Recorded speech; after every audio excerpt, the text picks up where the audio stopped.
Проблемот е кај нас.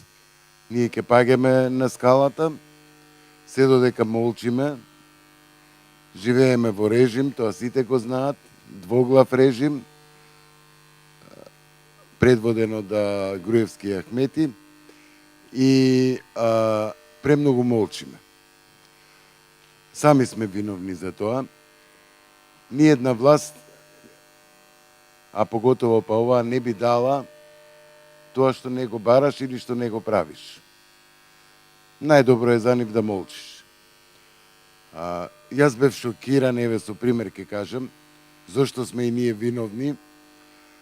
Ако ви се случува на 20 на метри од телевизијата, мејнстрим телевизија, да демолираат кафана заради тоа што се пуштала музика која што не им се свиѓала на другите, и вие, бидејќи сте, ќе го употребам на Кочо, од обратните, односно не сте од таа етничка заедница, ќе го премолчите тоа демолирање, нема да известите вашата јавност дека се демолирало. Мислам на овој, како се каже, Нью Орлеанс. Да, тоа е страшно. И сум многу разочаран од тој медиум, бидејќи многу верувам во тој медиум, не е важно кој е.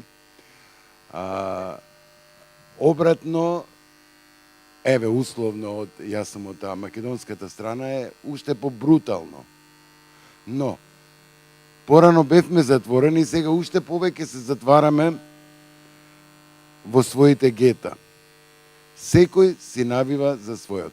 Ке видиме, еве, вчера инцидентот во Белград, ке видиме како мејнстрим медиумите на македонски и на албански јазик известуваат. Едните ликуваат, другите плукаат. Ја немате реалната слика. Значи, вината е во нас и во никој друг.